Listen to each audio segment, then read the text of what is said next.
Good day, all. This is Varun Gupta, a watercolor artist based in New Zealand.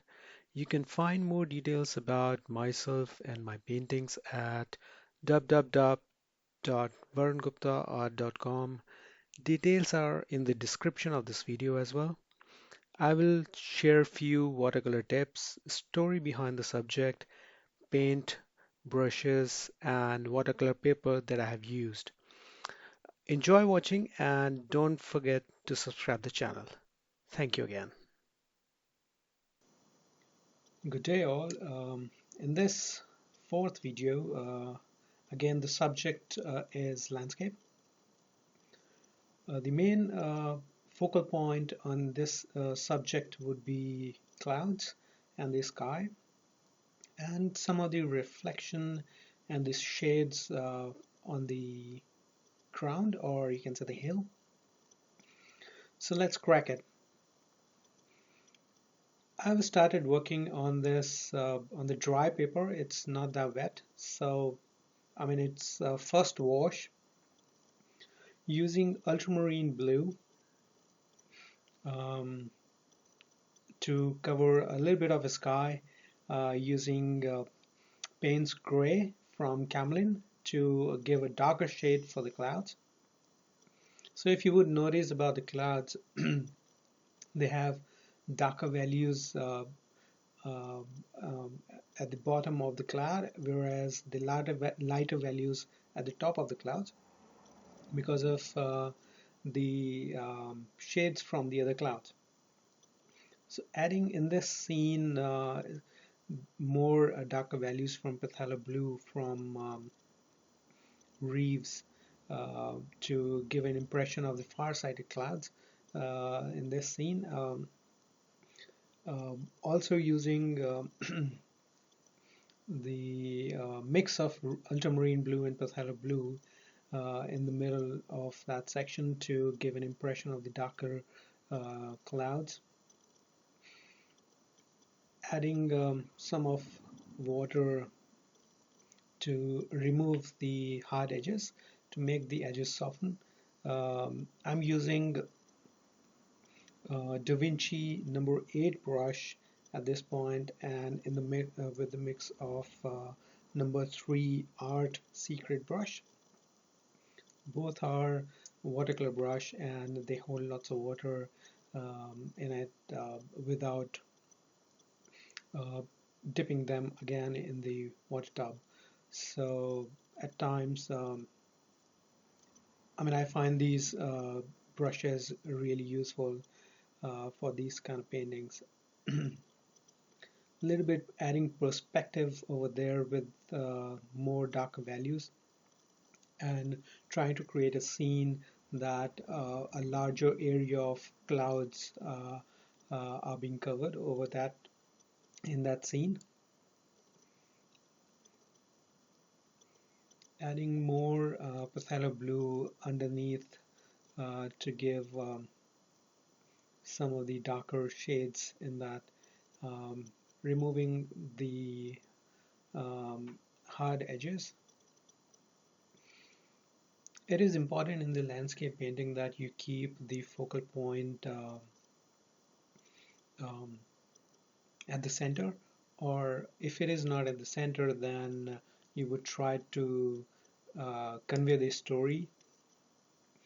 Um, started painting the drawn section over there, the far-sighted hill, some of the uh, violet color I have used over there from Reeves to give the impression of shades over there. So even though those hill um, are at far side, those are not of lighter shades or lighter values, but they contain some of the darker shade because of clouds above them. So light is not directly hitting the hill at this point, and this section trying to add more water so that the dampness over there will um, attract the wet color over there, trying to cover more uh, most of this section with a mix of green, viridian hue, sap green, and permanent green I've used in the mix. Right now I've used a darker value of a viridian hue to give the impression of shades, that is, uh, sunlight is not directly hitting them, and shades from the dark clouds are on the hill.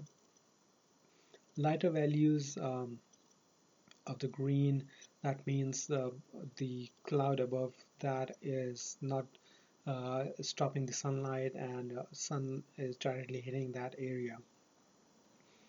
So I would let the leftmost section let dry and add some more values later on. Right now I'm just trying to cover the darker values, even darker values of viridian hue with the mix of Payne's gray.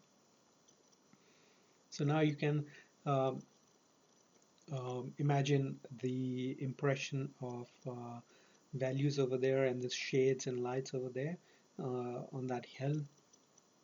Once that hill, that wet color is dry, I would add some more um, objects over there in terms of buildings and some of the posts or far-sighted houses. A little bit of wetting the uh, surface over there. I'm just trying to add the ultramarine blue, and on the right side, and on the left side adding the viridian hue with the mix of ultramarine and phthalo blue, so that gives a sea color. Adding some of the values over there and trying to remove some of the wet color of the surface by a little damp brush. These white, or the area which doesn't have color, would represent the waves. So waves on the closer, when you from your viewpoint, would be uh, bigger than the far-sighted ones. Right now I'm just trying to add the buildings and the objects over there. On the rightmost side, it's the docking area, which is the Oriental Bay. Has so many boats and the buildings over there. Trying to add some of more houses and boats on the hill.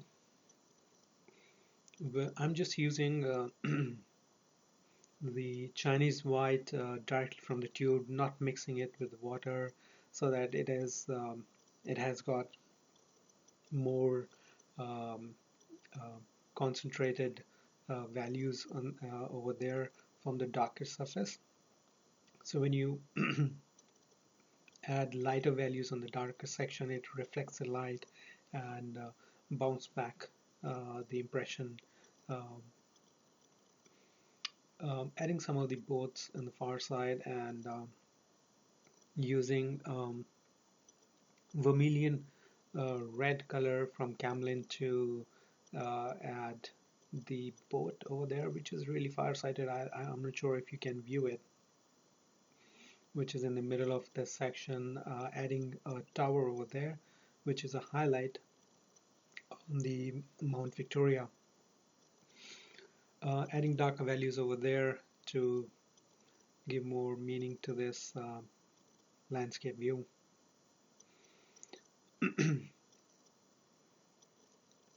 Peeling off the masking tape, and there you go. I'm signing it off. It's important landscape where I'm not adding so much in it, but it's still saying a story behind it, with the darker clouds and the lighter clouds, and some of the shades on the hill. Hope you like this video and learned something out of it. If you have any questions about the colors, brush, paper, or anything about the painting, feel free to ask. Um, if you like this video, feel free to subscribe it. You can visit my website, which is www.varunguptaart.com, for more details about the paintings and the shop. Um, Once again, thank you for watching. I appreciate your time on this. Thank you.